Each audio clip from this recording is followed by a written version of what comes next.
C'est à mon tour de vous présenter Sabrina Zeguiche. Donc, ses recherches portent sur les trajectoires reproductives complexes, notamment le deuil périnatal et la conception par don de sperme. Elle étudie les liens familiaux qui se nouent dans ce contexte et dirige le projet Dérive, qui examine deux dérives en procréation assistée, donc la surutilisation et la substitution du don de sperme. Elle est aujourd'hui parmi nous pour une présentation intitulée « Je ne voulais pas que mon enfant sorte du lot. Expérience de famille solo-parentale conçue par don ». Donc, à toi la parole, Sabrina.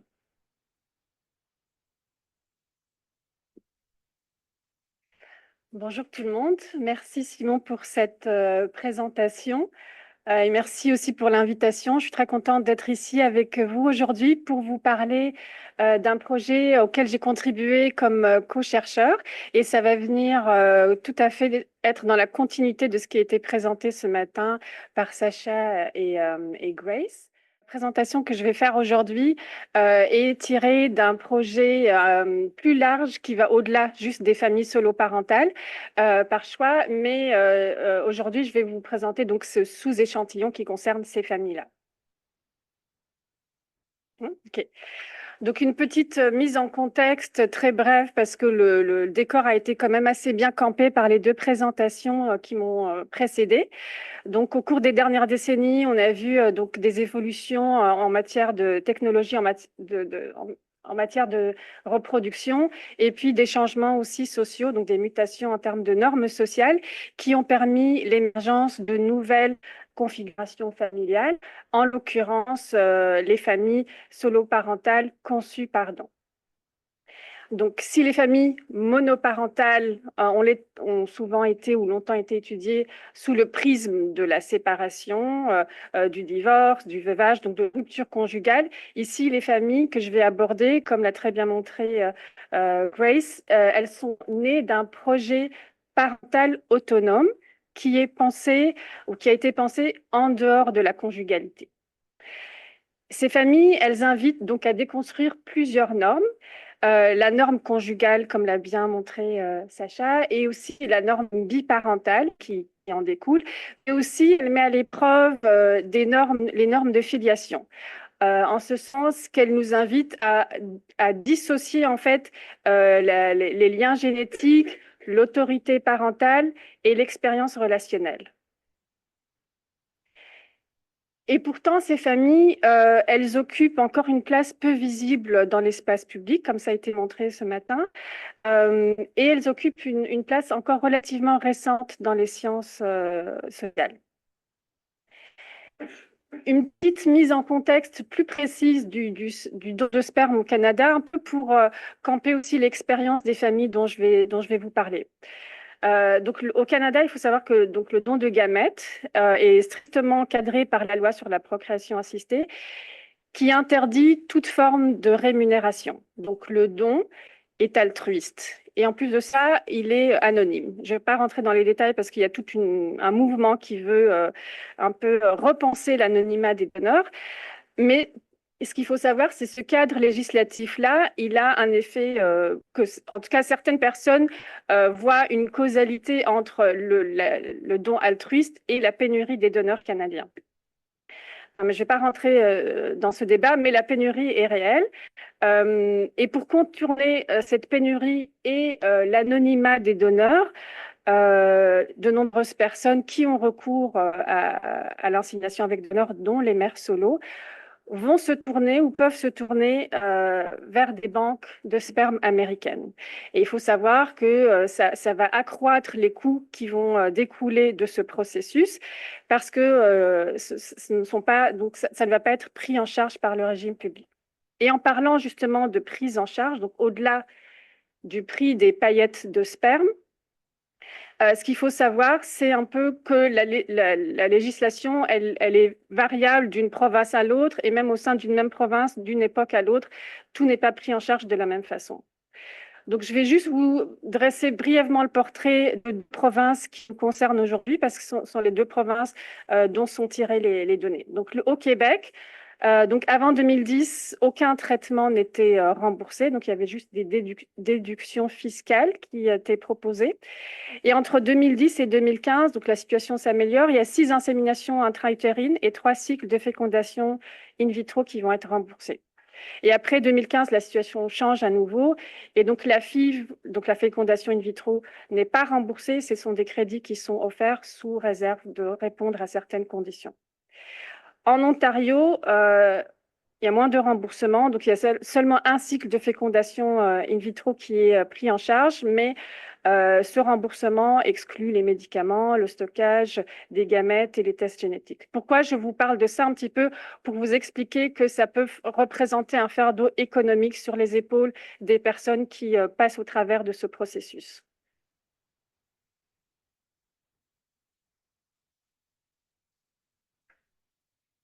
Je peux juste passer. Donc, dans la diapo suivante, ce que je voudrais juste un petit peu aussi dresser le portrait brièvement, c'est un petit peu de la littérature qui existe sur le sujet. Donc, les familles solo, elles font, j'ai dit qu'elles occupaient une place encore récente en sciences sociales, mais il y a quand même des travaux qui se sont portés là-dessus, notamment en sociologie de la famille, études de genre, en anthropologie, en psychologie sociale, et elles ont tendance à converger sur plusieurs points. Donc, un des points sur lesquels elles convergent, c'est le fait de montrer que ces familles ne souffrent pas d'un déficit structurel qui découlerait de l'absence d'un père. Elles montrent que les enfants qui sont élevés dans ces configurations familiales présentent un développement émotionnel et relationnel qui est comparable à celui des enfants qui sont élevés dans d'autres familles, dans d'autres configurations familiales, dont les familles biparentales. Elle souligne également la forte implication des mères dans ce type de configuration familiale et la capacité de ces familles à mobiliser d'autres ressources de soutien alternatifs. Donc, ce n'est pas parce qu'il n'y a qu'un seul parent que ces familles-là ne peuvent pas mobiliser des réseaux de proches, d'amis ou de familles élargies. Et donc, la parentalité solo par choix apparaît comme une forme de parentalité responsable et non comme un accident de parcours. Et ça a été bien montré dans la présentation de Grace. Du côté des enfants, les recherches insistent sur l'hétérogénéité des parcours. Donc, toutes les expériences ne se valent pas, ne s'équivalent pas. Que ce soit dans leur rapport au donneur ou dans leur rapport avec les enfants issus de ce donneur. Mais dans l'ensemble, ce qui ressort des travaux, c'est que ces enfants, en général, se sentent aimés, désirés, et qu'ils se sentent surtout légitimes dans leur histoire familiale. Et malgré ça, ces familles continuent de faire face à des normes sociales tenaces, ce qui a bien été montré dans la présentation de Sacha, à une relative invisibilité dans les politiques publiques. Et donc, dans cette présentation aujourd'hui, les données que je vais vous présenter vont aller dans le même sens un peu que les études que je viens de citer, mais la contribution particulière, c'est que dans cette recherche, on a croisé les témoignages des mères solo qui ont recours à un donneur et de leurs enfants qui, pour la plupart, sont arrivés à l'âge adolescent. Donc, en général, on se concentre soit sur l'un, soit sur l'autre. Et ici, on a vraiment essayé de croiser les regards des deux participants. Une autre contribution de cette recherche, c'est que alors que la majorité des études se concentrent sur le parcours de fertilité des mères ou alors sur la relation parent-enfant dans les premières années, ici, ce qu'on veut voir, c'est vraiment une vision d'ensemble. Donc, le processus dans son ensemble, à partir du moment où la personne décide de suivre un parcours de fertilité jusqu'à la naissance de l'enfant et puis jusqu'à ce que cet enfant atteigne jusqu'à ce qu'il atteigne l'adolescence. Et donc, en privilégiant ce prisme inédit, on propose vraiment une compréhension qui est un peu plus globale de ces familles solo conçues, pardon. Donc, l'objectif, c'est vraiment d'examiner comment ces familles se racontent, comment elles trouvent leur place dans un paysage social qui est quand même encore largement structuré par la norme conjugale ou la norme biparentale.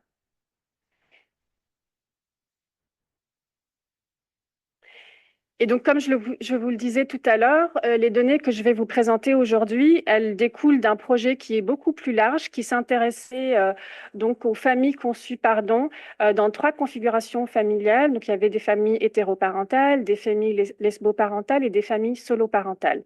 Donc, on interrogeait à la fois les parents et les enfants. Euh,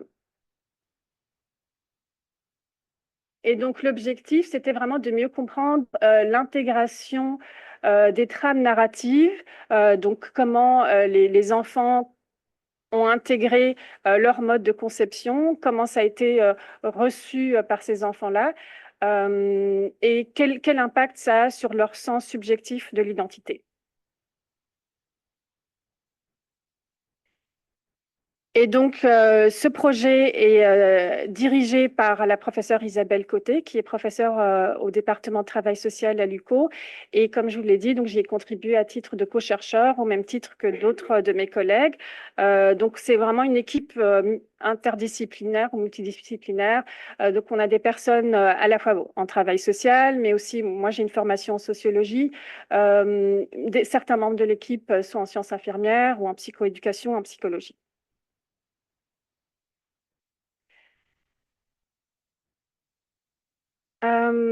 Donc pour ce qui est de la collecte de données, on a fait des entretiens individuels semi-dirigés, donc avec les parents. Donc en l'occurrence là, je vais juste vous parler des mères solo, euh, avec leurs enfants. Et on a demandé aux enfants de dessiner des génogrammes libres. Donc, on leur a demandé de dessiner leur famille, qui faisait partie de leur famille et les liens qui unissaient ces membres-là qu'ils avaient dessinés dans leur génogramme libre. Et pour donner un portrait un peu plus global de ces familles-là, on leur a fait passer aussi des questionnaires sociodémos. Donc, c'est un sous-échantillon, comme je vous ai dit, que je vais vous présenter aujourd'hui. C'est le plus petit sous-échantillon, en fait, du gros projet. Donc, on a rencontré, ça c'est loin, par contre, je ne vois pas très bien, 9 mères et 8 enfants.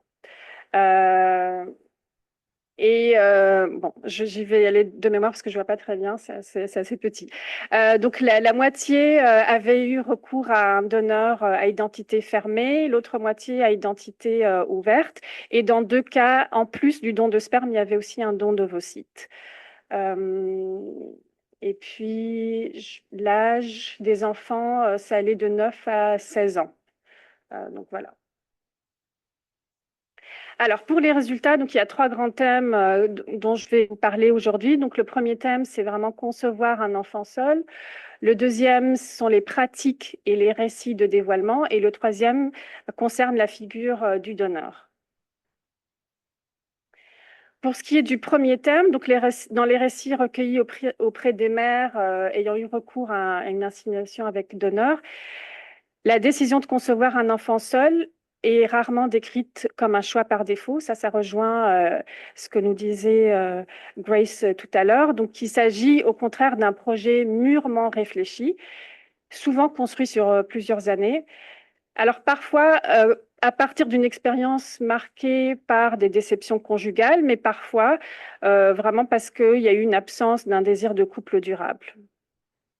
Donc, ces mères ne veulent pas attendre l'hypothétique bon partenaire pour fonder une famille, et donc elles déplacent la logique de l'enfant dans le couple au profit d'un projet personnel et assumé.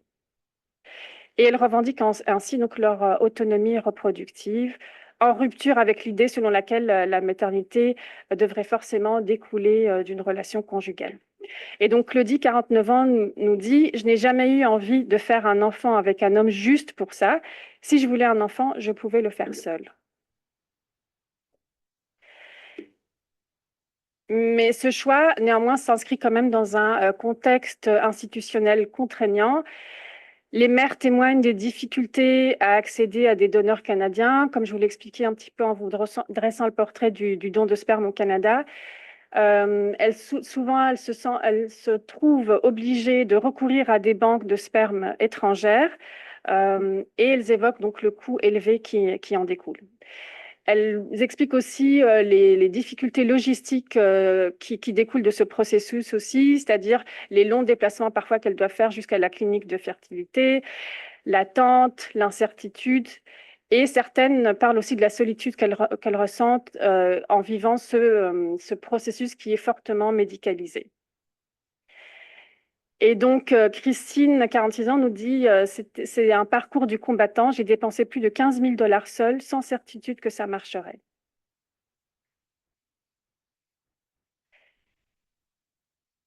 Et elle nous explique aussi que dans ce parcours, en fait, elles doivent assumer seules plusieurs décisions à chaque étape du processus. Elles doivent aussi gérer les émotions qu'elles ressentent sans pouvoir forcément le partager et parfois aussi répondre à l'incompréhension de l'entourage. Donc, certaines femmes nous disent qu'elles ont bénéficié donc d'un entourage bienveillant, un personnel aussi professionnel bienveillant, mais d'autres relatent des moments de doute et parfois aussi des instances de jugement social. Donc, toujours Christine nous dit, on m'a dit, tu vas le regretter, un enfant a besoin d'un père, mais moi, je savais que je pouvais aimer, éduquer, accompagner seule. Et donc, ce genre de remarques qui sont faites aux mères solo expriment justement donc la norme tenace, celle de la biparentalité conjugale, comme garant du bon développement de l'enfant. Et donc, en réponse à ce genre de commentaires et à ce jugement social, les mères vont construire des contre-discours, comme on l'a entendu dans les propos de Christine. Et donc, en ce faisant, ce n'est pas tant une défense qu'elles expriment, mais une affirmation de légitimité. Donc, elles disent vouloir un enfant pour l'élever, pour l'aimer, et refusent l'idée selon laquelle la présence d'un homme serait un critère de réussite parentale. On passe au deuxième thème, donc les pratiques et récits de dévoilement. Donc, dans les familles solo conçues, la question de l'origine ne peut pas être éludée. L'absence d'un deuxième parent et a fortiori du père, d'un père est immédiatement visible pour l'enfant comme pour les autres. Et donc, le dévoilement est structurellement inévitable dans ces configurations familiales. Mais ça ne veut pas dire que le dévoilement est subi. Au contraire, il est souvent anticipé et travaillé par les mères. Donc, ce qu'elles nous disent, c'est qu'elles y ont réfléchi. Il y a une réflexion qui s'est mûrie tout au long du processus et elles veulent en fait intégrer cette information-là dès le plus jeune âge de l'enfant et de l'intégrer à son histoire. Elles adaptent forcément leur discours à l'âge de l'enfant, elles utilisent des mots appropriés qu'il peut comprendre, souvent donc initiés dès la plus tendre enfance et parfois elles s'aident d'outils narratifs comme des livres de jeunesse par exemple. Et donc Jeanne dit, je lui ai toujours dit, quand elle était bébé, je lui ai parlé de la petite graine magique qu'un monsieur très gentil avait donnée pour qu'elle puisse exister. Du côté des adolescents, l'information concernant leur mode de conception étant généralement bien intégrée, bien reçue, la majorité disent avoir toujours su en fait comment ils ont été conçus. Et dans ces cas, en fait, le mode de conception n'est pas un tabou ni un secret, il représente en fait un élément parmi d'autres de leur biographie. Et donc Nicolas, 16 ans, dit, c'est comme ma couleur de cheveux, ça a toujours été là. Mais le fait de savoir n'empêche pas pour autant certains questionnements. Donc certains sont amenés à revisiter un peu leur récit d'origine, celui qui leur a été transmis par leur mère, d'y trouver un nouveau sens ou parfois de se comparer avec leur père, donc PRIRS. Et donc là, le regard social peut jouer un rôle déterminant. Et ce n'est pas tant sa configuration familiale qui peut poser problème ou gêner l'adolescent, mais c'est la manière dont cette configuration familiale va être perçue ou interrogée dans l'environnement, que ce soit scolaire ou amical. Et donc Noémie, 12 ans, dit à l'école, les autres posaient des questions, pourquoi j'avais pas de père, où il était, et je ne savais pas quoi répondre. Et dans ces interactions, en fait, ils se retrouvent en fait exposés à des normes implicites encore sur ce qu'est une vraie famille, ce qu'est un père et ce qui est représenté comme étant une façon normale d'être conçu. Alors, certains essaient de trouver des explications alternatives, d'autres essayent d'éviter ce genre de conversation ou de taire en fait leur mode de conception, mais d'autres assument tout à fait la façon dont ils ont été conçus. Et donc là, on voit que le dévoilement ne se fait jamais une fois pour toutes, mais il se rejoue continuellement en fonction des espaces de socialisation. Troisième thème, donc la figure du donneur. Dans les familles conçues par don, la figure du donneur occupe une place paradoxale. Et ça vaut pour toutes les familles, qu'elles soient solo ou autres. Donc le donneur, il occupe à la fois une place centrale biologiquement, mais une place quasiment absente sur le plan social. C'est lui qui rend la naissance possible, mais il est quand même exclu du champ parental. Il est nommé, évoqué, parfois interrogé tant par les mères que par les adolescents. Du côté des mères, en général, il va être représenté comme un moyen d'accès à la maternité et pas comme un tiers signifiant ou comme une figure parentale alternative. Donc Laurence, 60 ans, nous dit, pour moi, c'est pas un père, c'est un facilitateur, c'est quelqu'un qui m'a aidé à avoir mon enfant, point. Et cependant, toutes ne rejettent pas l'idée d'un lien symbolique avec leur enfant. Donc, certaines vont parfois, par exemple, garder certaines informations qui sont transmises par la clinique de fertilité ou la banque de sperme, comme par exemple la fiche descriptive du donneur.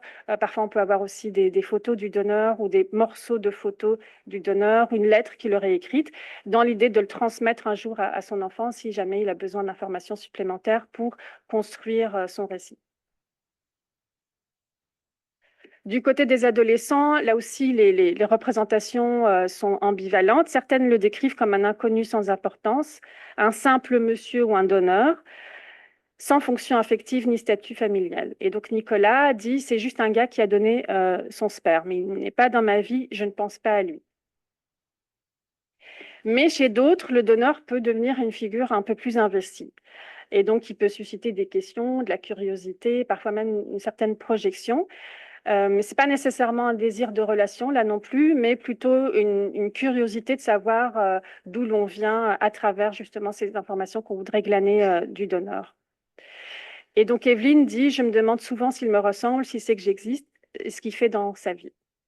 Et ce qui ressort des témoignages, et ça les adolescents le comprennent assez vite, c'est que la génétique ne suffit pas à créer des liens, mais qu'elle peut nourrir une quête de sens. Et la manière dont les jeunes vont nommer le donneur, en fait, va révéler certaines tensions. Donc, ils ne savent pas quel mot utiliser pour désigner le donneur, donc ils vont osciller entre différents termes, donneur, géniteur, père biologique. Parfois même l'expression père tout court va être utilisée, mais ce n'est pas pour autant qu'il y a une confusion entre le rôle de père et le rôle de donneur, mais c'est juste que les mots manquent pour désigner cette personne. Et donc Zoé l'explique très bien, elle dit des fois, je l'appelle père biologique, mais je sais bien qu'il ne m'a jamais élevé, mais c'est plus facile à dire aux autres. Et enfin, certains souhaitent rencontrer un jour le donneur, encore une fois, pas pour établir un lien parental avec lui ou un lien de filiation avec lui, mais pour arrêter de l'imaginer et pour en fait simplement compléter leur récit d'origine.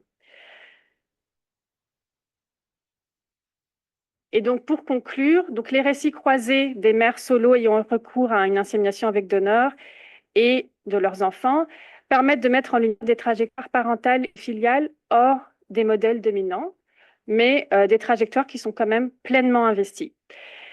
Et ces familles ne se construisent pas malgré l'absence d'un second parent, mais à partir d'un projet, comme je dis, mûrement réfléchi, revendiqué et assumé. Et les mères rencontrées ne cherchent pas à reproduire un modèle traditionnel, elles affirment un projet parental autonome. Et ces trajectoires participent en fait à un mouvement plus large de pluralisation des modèles familiaux qui questionne les frontières entre normes et exceptions, biologie et projet, entre institutions et récits personnels. Et le dévoilement du mode de conception dans ces familles solo conçues par don ne peut pas être réduit à une décision intime, parce qu'on l'a vu, donc il s'inscrit dans un contexte social où la norme conjugale et la présence du père restent des repères dominants. Et donc c'est un acte situé dans ce contexte-là qui suppose de faire entendre un récit différent qui est parfois marginalisé. c'est pas non plus un événement isolé, on a vu qu'il se déploie dans le temps, il se rejoue, il se réajuste selon l'âge et selon les contextes de socialisation. Ce n'est pas non plus un acte unilatéral, il se négocie dans la relation entre les intentions de la mère et les besoins de l'enfant. Et donc, ce sont vraiment des récits qui s'inventent, s'adaptent et résistent au cadre normatif. Et cette étude montre que le donneur est moins une figure manquante qu'une figure symbolique mouvante. Donc, on a vu que pour les mères, c'est souvent un facilitateur à la maternité, d'accès à la maternité. Et pour les adolescents, ils peuvent soit y être complètement indifférents ou avoir une certaine curiosité vis-à-vis du donneur. Mais dans tous les cas, il est un point de tension ou un révélateur de tension entre origine, légitimité et narration identitaire. Et donc cette étude, en fait, avait pour but aussi de reconnaître ces configurations familiales, non pas pour les idéaliser, mais vraiment pour les rendre visibles ou rendre visible leur propre logique, les contraintes spécifiques auxquelles elles doivent faire face et les ressources qu'elles mobilisent. Et donc c'est aussi un enjeu éthique et politique, celui d'un élargissement du regard sur la famille, que permet d'ailleurs ce colloque, qui dépasse les catégories normatives pour faire place à la diversité des formes familiales. Merci.